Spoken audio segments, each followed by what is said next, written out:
Olá, o Sindepres Entrevista de hoje vai conversar com a doutora Regina Beatriz Tavares da Silva. Ela é advogada, especialista em direito de família, presidente e fundadora da Associação de Direito de Família e das Sucessões. Doutora Regina é pós-doutora em Direito da Bioética pela Faculdade de Direito da Universidade de Lisboa, doutora em Direito e mestre em Direito pela Faculdade de Direito da Universidade de São Paulo, graduada em Direito pela Universidade Presbiteriana Mackenzie. Hoje nós vamos falar um pouquinho aqui sobre os 11 anos da Lei Maria da Penha, né? Considerada um marco no combate à violência das mulheres. Doutora Regina, muito obrigada pela sua participação aqui conosco hoje. Uma satisfação poder estar aqui, levando informação tão importante sobre a lei de combate à violência doméstica. Eu gostaria que a senhora falasse, para abrir aqui essa discussão, são 11 anos, né? Se nós formos analisar, de certa forma, ainda é pouco tempo, né? Que a mulher brasileira tem essa proteção. Mas, enfim, eu acho que em 11 anos já dá para a gente ter uma avaliação concreta do que nós podemos comemorar com essa data e com esse tempo de atuação da lei, doutora Regina. Quais são os fatos que podemos comemorar? E é importante lembrar que são 11 anos da Lei Maria da Penha e desde 1988, portanto, praticamente 30 anos, nós temos no direito brasileiro uma Constituição, a Constituição Federal, Sim, que estabelece que o Estado tem a obrigação de criar mecanismos de combate à violência doméstica. Então, é efetivamente um tempo, né, bastante grande, né? Avanços aconteceram, a Lei Maria da Penha é importantíssima, ela é fruto de um trabalho, obviamente, de muitos, mas em especial da Maria da Penha, que sofreu violências terríveis em época em que a legislação era outra e que, portanto, o marido não sofreu praticamente qualquer punição. Depois de violências gravíssimas contra essa senhora, que se tornou, inclusive, tetraplégica. A Lei Maria da Penha, ela traz inúmeros mecanismos de defesa da mulher. E quando eles são bem utilizados, ou seja, quando a mulher reage à agressão buscando a proteção que a Lei Maria da Penha lhe dá, ela tem esta proteção. O problema está exatamente na mulher que se cala, na mulher que não reage, na mulher que tem medo, no chamado ciclo da violência doméstica. Por dependência financeira, por dependência afetiva, por medo de impunidade, por não ter a informação sobre todos esses mecanismos. E 52% das mulheres, segundo pesquisa recente apresentada pelo Datafolha, 52% das mulheres ainda se cala. que aliás esse é um número assustador, né, doutora Regina? Nesse montante e numa situação como essa, é um número que é justamente isso. A ideia do programa hoje era que o Sindepres Entrevista fosse, né, dentre tanto mecanismo que pode auxiliar nessa informação, mais um, né, justamente para orientar não só a mulher, mas também o homem, da importância de entender dessa lei, né? Então a gente quer aqui fazer o papel de informante mesmo, né? Esclarecer, porque a gente sabe que essa questão do desconhecimento é um dos grandes problemas da aplicação, né, da lei em relação às mulheres. E é mesmo, a informação é fundamental. Então, aqui, esta TV aberta do Sindepres está de parabéns, porque é preciso que tanto a mulher que sofre a violência doméstica, como o homem que pretende ou que de alguma forma já está agredindo alguma mulher, saibam o que pode acontecer, né? E são tanto as medidas de ordem penal, ou seja, crime, né? Prática de crime, com punições as mais diversas, como também as medidas de ordem protetiva, ou seja, feita uma denúncia de violência doméstica, de preferência perante uma delegacia da mulher, várias medidas podem ser tomadas prontamente e a mulher sequer necessita de advogado para procurar uma delegacia diante da violência. E a recomendação que se dá, por sinal, é que procure rapidamente, por várias razões.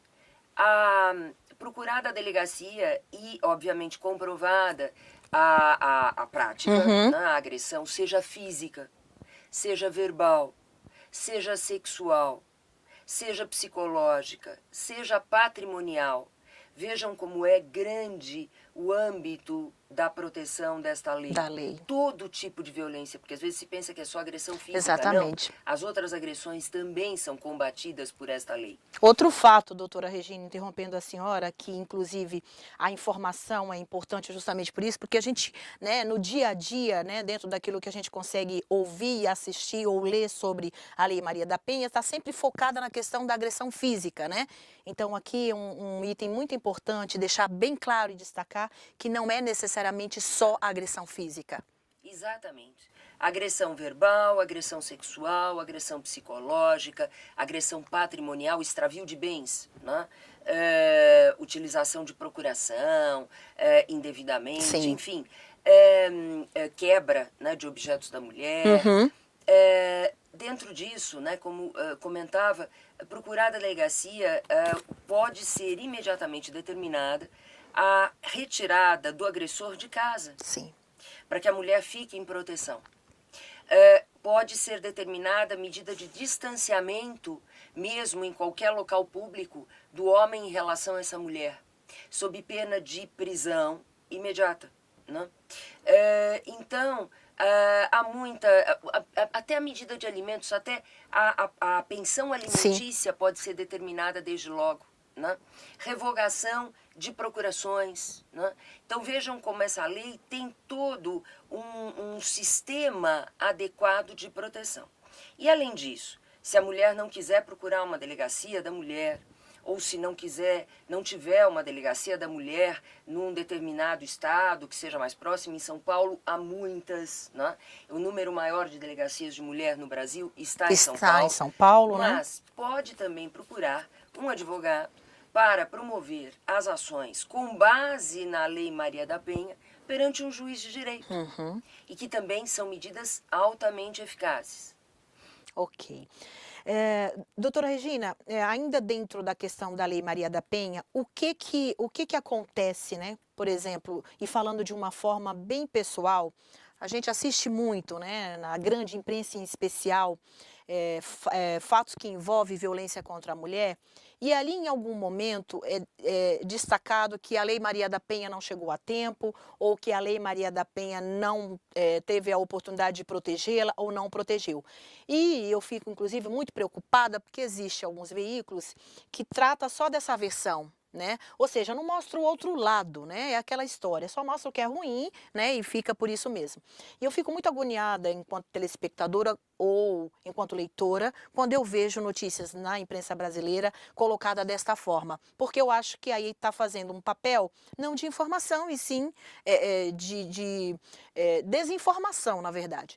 Então, eu queria que a senhora falasse um pouquinho qual que é a sua observação em relação a essa postura da imprensa brasileira quando trata da Lei Maria da Penha desta forma. E eu acho que isso contribui muito negativamente em relação à aplicação da lei. Sem dúvida.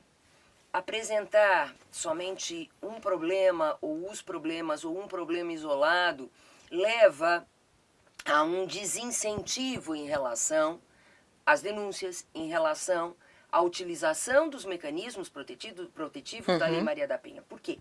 Uma mulher que não tenha informação, que veja no meio de comunicação que determinada mulher sofreu uma violência e não obteve a proteção, ela vai pensar, como é que eu vou obter esta proteção? Ali está um exemplo de que a Lei Maria da Penha não funciona. Exatamente. Só que isso não é uma realidade. Eu, como advogada, desde 1980, portanto, acompanhei o período antes da Lei Maria da Penha e posterior à Lei Maria da Penha, atuando efetivamente na área de família, que é uma área onde efetivamente a lei se apresenta. Se aplica bastante. Nós vemos que o avanço é imenso e os mecanismos são extremamente eficazes. Claro está que é necessário uma infraestrutura maior, um número maior de delegacias em vários estados do Brasil, que ainda tem poucas delegacias, especialmente no norte do país. Exatamente. Né? Sem dúvida, mas nós temos todo um caminho, né, cada vez mais bem trilhado de combate à violência doméstica. Então, isso que vocês estão fazendo aqui é fundamental, porque é o incentivo à busca da proteção e não, né, o temor da lei. Né? Entendi. E não o temor da impunidade. Né? A punição existe. Sim. Basta que ela seja buscada, né? E a mulher precisa exatamente vencer esse temor. Esse tipo de comunicação que você estava comentando, ele leva cada vez mais ao ciclo da violência doméstica, ou seja, a mulher sofre uma agressão, ela não reage, a agressão aumenta, ela volta a não reagir, a agressão vai ficando cada vez maior. Então vejam que problema que isso cria. E a gente chega numa estatística de 52% das mulheres em silêncio, né? Então eu imagino que informação dada desta forma, ela realmente contribui para que essa estatística aumente cada vez mais, né? Sim. Então, porque você ouve esse tipo de informação apenas apresentando um lado, quem está do outro lado vai falar, olha, não surte efeito, não funciona, o que eu vou me expor, por que eu vou, né, enfim, correr algum risco e tudo mais. Ok, eu vou chamar um intervalo rapidinho aqui, doutora Regina, e a gente continua falando do assunto no próximo bloco, ok? A gente vai para o intervalo e voltamos rapidinho.